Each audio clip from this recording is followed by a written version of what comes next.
All right, lessons in fear. What did I learn from almost breaking my neck while trying to do a backflip?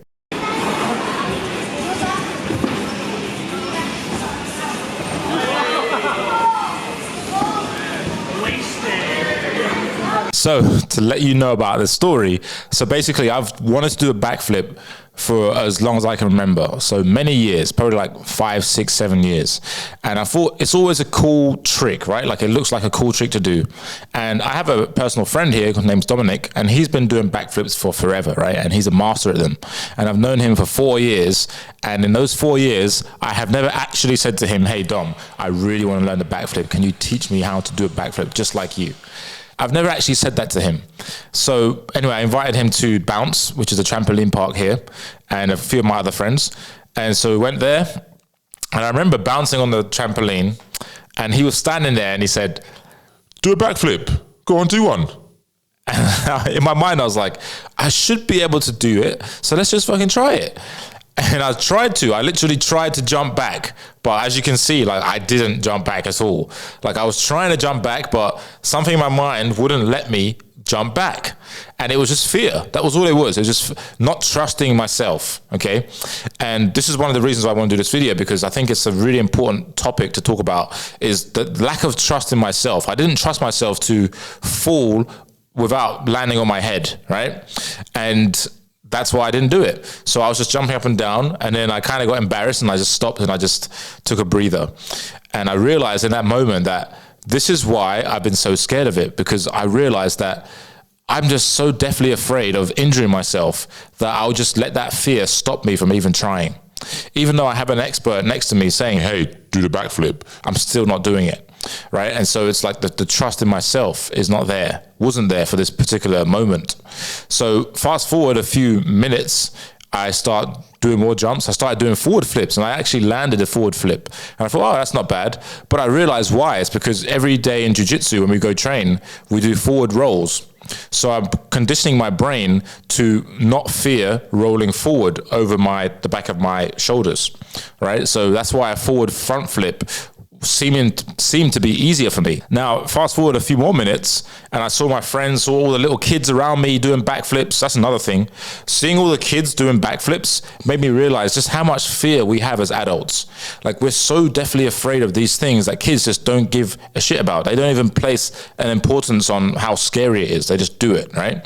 But adults, like, we overanalyze everything. We're like, oh, well, what if this happens? What if that happens? And there's a lot more on the line for us, right? But really, it's just about the fear that's holding us back. And I realized that with the kid, because I was bouncing up and down, and this little kid, he must have been about 10 years old, and he's standing there, and he's telling me, he's like, hey man, I came here for the first time today, and I did a backflip, so why can't you do a backflip? I was just like, stuff like that really triggers me. Like when he can do something that I can't do, like, and he's started at the same level as me, that really triggers me. So I'm like, the competitive side of me just came out, and I was like, right, fuck this little kid, I'm gonna fucking do this shit. And so I went to jump on trampoline again, and I had a lapse in concentration. And this is the killer, right? When you have a lapse in concentration, what happens is you just lose your focus. And I kind of got cocky, I guess. And I just had poor technique, really bad technique. I thought I was rotating, but actually I wasn't. So I went up in the air, thought I was rotating. And then as I came down, I landed on the back of my neck. And right now I can't even look to the left. Like, it's that limited range of motion. This is the day after I'm recording this video. And what ended up happening was, you know, when you get adjusted by the chiropractor and then they crack your neck to the side? Well, I heard 2 of those cracks on the back of my neck as I landed on it. And I was like, oh, that's not good. That's not good. And then afterwards, my neck kind of felt weird, and I was kind of dizzy. I was kind of disorientated a little bit. And all my friends are like, well, are you okay? And I was like, yeah, I'm all right. And I kept on jumping on trampoline, then took a break. And I was like, fuck. Shit, I think I've done something to my neck. I don't know what I've done to my neck, but I think I've done something. Anyway, got back on the trampoline, and I was like, I'm determined to get my backflip. And I started jumping, did a backflip 3 times in a row. Landed it, I'd say once, but twice maybe, landed it once or twice. So why am I telling you this? What is the point of me telling you my story about learning how to do backflip? Well, first of all, taking that risk, right? Like just going in head first and just attacking the things you're scared of. Because I don't want to be scared about doing things in my life. And I was scared of this for 4 years. I told you I never practiced this before, even though I'd seen my friend Dominic do backflips all the time in a gym. I would just be like, bro, that's sick, bro, that's sick. But I'd never actually summoned the courage to do it. And it's just a testament to how much time can affect your fear. Fear's favorite food is time. So the longer we give the thing we fear, the more we're going to be afraid of it. And that was the case for me with a backflip, right? And so whatever you're fearing in your life right now, just understand that the more time you spend fearing that thing, the bigger that thing becomes in your mind and the more scared you're going to be.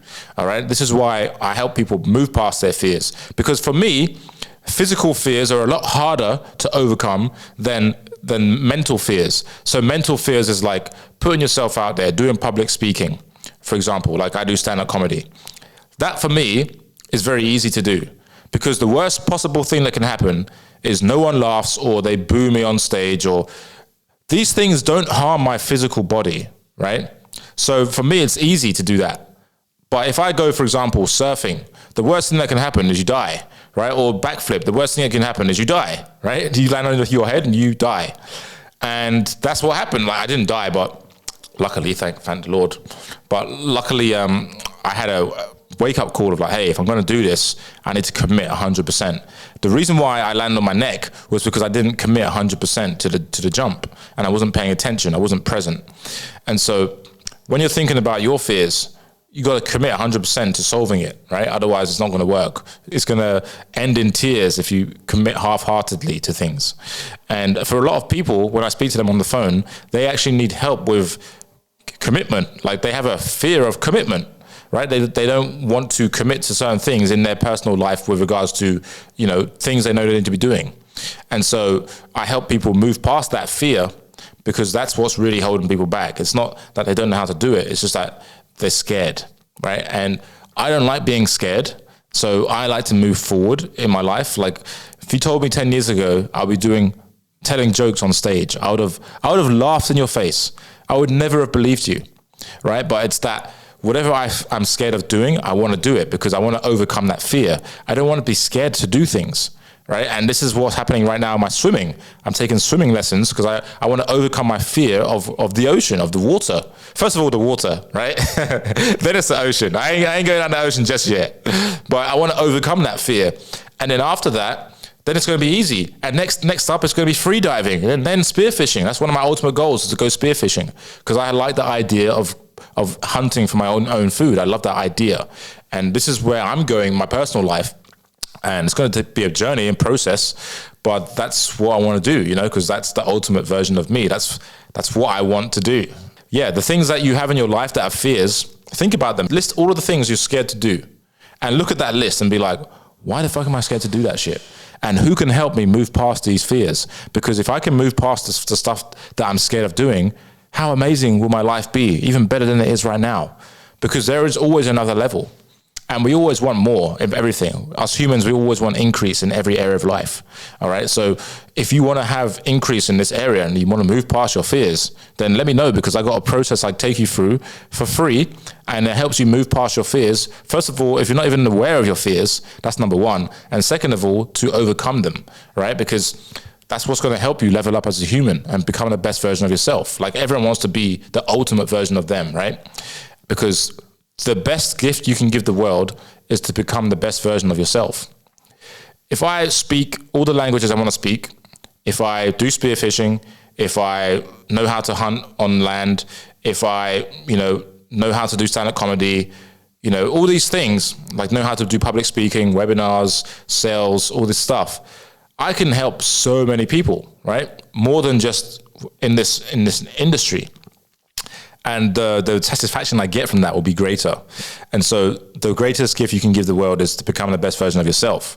And if you have things in your life that you're scared of doing, then first of all, write them down and then look at that list and be like, all right, how do I move past these fears? Who can help me? Because the fears is oftentimes deep rooted. Oftentimes it's linked to events that have happened in your life or events that you've seen happen, and you made a story about what that event meant to you, and now you're living your life out according to that story. The story could be, oh, people injure themselves when they do backflips, so therefore I'm not going to do a backflip. Even though you want to do a backflip, right? You tell yourself that story which prevents you from doing it. So it's about removing that negative story. Okay, and that's what we're talking about here. So if you want help with this, go ahead and click the link below this video, or you can DM me on Instagram at @TheRealDarko, and let's get you the help you need. A free session on how to remove your fears, and then we can go deep into that and then help you get unstuck. All right, so I'll talk to you in the next video. Hope you enjoyed. If you did, like and subscribe, and then I'll see you soon. Ciao.